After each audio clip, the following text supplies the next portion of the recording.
Hi, welcome to Chapter 4 lecture on switched networks for NET126-620. So the objective of this thing is we're talking about a little bit about LAN design, explain what switched networks, how they can work for small and medium-sized companies. And then in the second half, we'll talk about some of the different ways a switch handles some data here, both from a couple of different methodologies and some things that you probably remember from 125. So as far as the design is concerned, networks are getting more and more complex. I mean, you know that there's more and more data being forwarded over the internet from your offices. I mean, I'm looking at an ISDN phone, or at least not an ISDN, that's pretty old stuff, but it's still come over the internet. But this is a voice over IP phone. So my internet traffic is getting a lot more information, both from phone calls, web pages, internet, and I want to be accessed everywhere around the world, no matter where I am. So all these networks are kind of converging together. I mean, coming together with, companies are putting together, collaborating, putting stuff together. They're trying to converge information into one.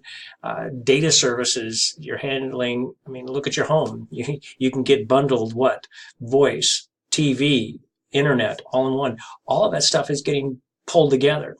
How are phones being trafficked? How is voicemails being kept? All the things that used to be done by the telephone company are now being done by your internet provider, or at least the applications that are running on it. There are different, there's a lot of different ways of managing different types of traffic, and definitely, there's tons to be saved as you integrate services versus having separate lines.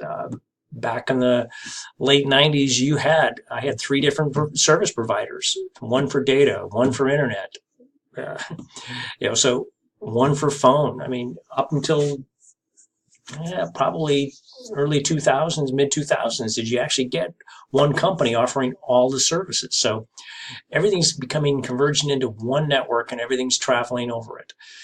So Cisco says, okay, I want to make sure I design a network over that is, you can't tell where the borders are and how information. So pretty much allow anybody to connect to anything everywhere. You think when you're getting on your telephone, your cell phone, you get access to anything you want. Facebook, the school's got Moodle. If you download that app, you could get Moodle access on your phone. And at times I have, when you guys have called late at night for the question, I've checked what my assignment's just right on the phone. So, but it's allowing me to get large compasses, medium, small businesses, all operating about the same way, connecting to each other without any borders. Now, there's some basic principles when you're trying to design that network. One, I want to make sure it's flexible. I want to make sure it's resilient. I want to make sure that it's modular so that I don't have to, I can replace one piece with another and really not see any impact. Sounds familiar, doesn't it? And hierarchical. I want to make sure that I've got as much flexibility as possible. I can't just build this all in one box. So Cisco's come up with 2 different basic design, a 3-tier and a 2-tier design. You got an access, a distribution, you got an access layer, which is pretty much, that's the endpoint. That's where all your PCs and phones first get access to the network. Then you got a distribution, which then starts connecting these access switches and start to consolidate them and maybe connect inside a corporation before I start running it out to the outside world. And that's where this core says, hey, I want to worry about passing information between networks as fast as possible. The 2-tier says, hey, still got the access layer, but now the switches allow me to put a consolidated core and distribution in one box. So all of a sudden I've got the same functionality as the 3-tier, but all in one box. So just based on which hardware you want to choose, whether it's a 2-tier or 3-tier, but the concepts are still the same. Just to give you a rough idea, here you've got different access layers, distribution layers. So And if they'd broken down this distribution layer more, you would have seen that would have been accessed within, let's say, building D of the research and development department. But it's when I get to this building management, building A, now I'm sending it off to different buildings. I'm making sure I'm routing between these buildings as fast as possible. I'm doing as little checking. I'm just passing data through. So what is kind of the role of this? Well, it's definitely something that's very crucial to the design of any network that we're doing. Because switching is definitely a whole lot faster because we know that it looks at very little information. It looks at the incoming port and where's it going. So I'm not doing a lot of table lookups. I'm not doing tons of analyzing. I'm just looking, passing it on, have a nice day. That's as quick as it comes. Now, that switch, having the switch handle as much traffic as possible, it gives me more flexibility. It allows me to handle traffic better. It'll even support some quality of service, security, a whole lot of other features that normally I wouldn't have access to if I was just doing a router-based network. Now, here's some examples. Here's some fixed configuration. These probably all look familiar. These are what we use in class. If we're doing the hands-on lab in 126 or 125 at least, you played with switches. And those are fixed configuration. The number of ports are fixed. They don't change. I can't swap anything out. I can't increase it. So you buy them based on how many ports you want to have. Now, there's some aspects that are modular, where you can pick and choose and add cards to those. Some of you, maybe 125, a while ago, you may have remembered I had a large one of these sitting on one of the tables in there that allowed me to create and make a modular platform. A little bit pricey, but that's the way it is. Or you can have a stackable piece. So just allows me to interconnect these switches, power them all together as switched as possible. And what's key is here, it acts as one switch. So they're all cabled together and they're acting as one. So I can pick and choose which way I want to go. Now, what happens in this environment? How does a switch make, a decision as to where am I sending the data? Well, basically, it's based on where the data is coming in from and where it's going out for. Now, we know that the switch keeps a table, a MAC address table, or I think you may see a CAM term.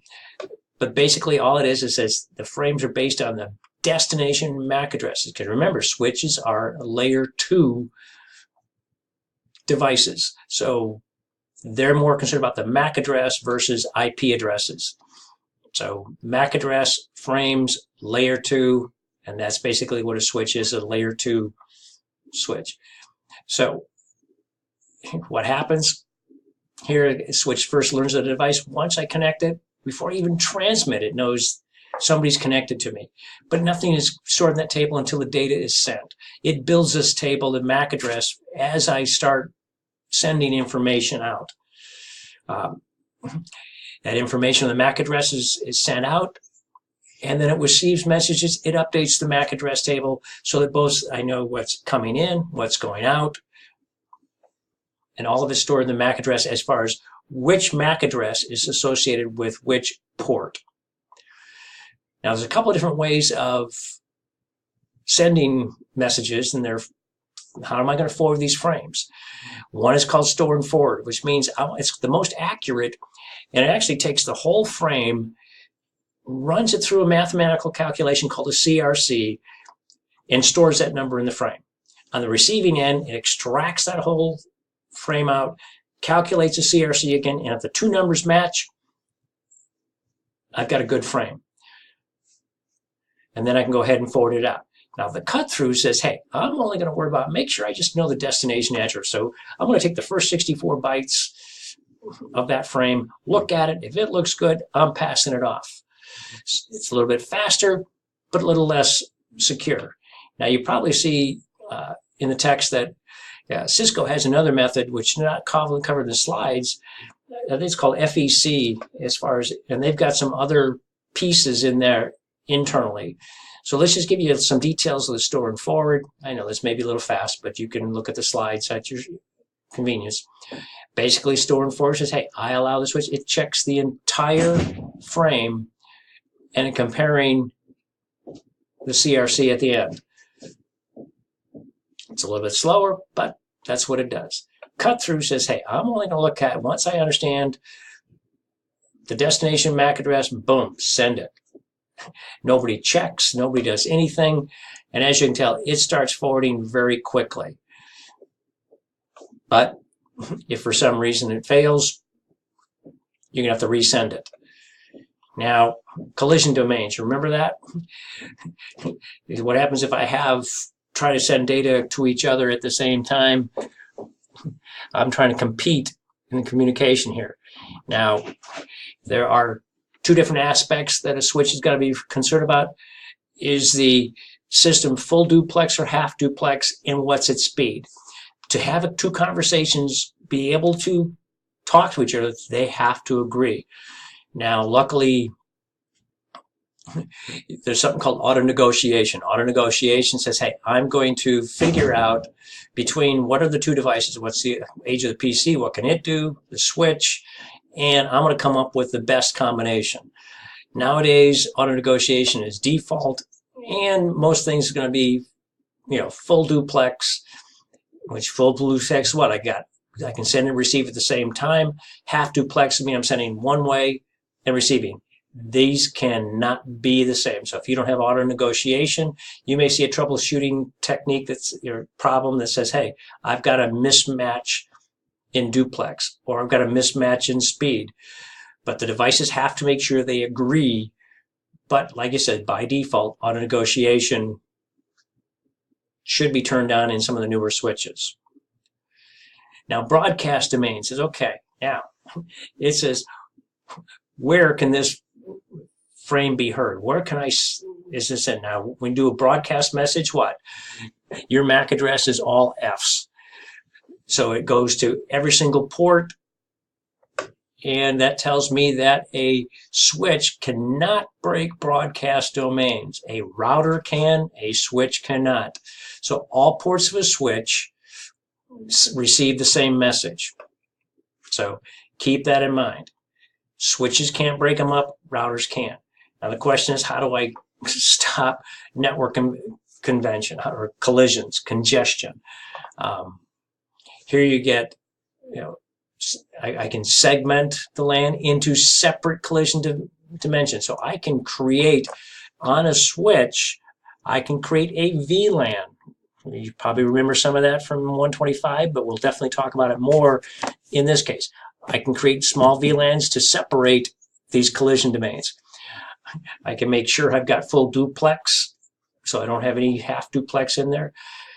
I can take advantage of anything that's got very high ports and a large number of ports. I can increase the buffering size for large frames. I can, of course, make sure I've got more higher speed ports and make sure that I take care of as much fast switching as possible. So those are some of the general ways. As I said in the overview, you got no packet tracer, no lab. You just got the Ch4 exam and the reflection journal. So should be an easy week. Talk to you next week. Bye-bye.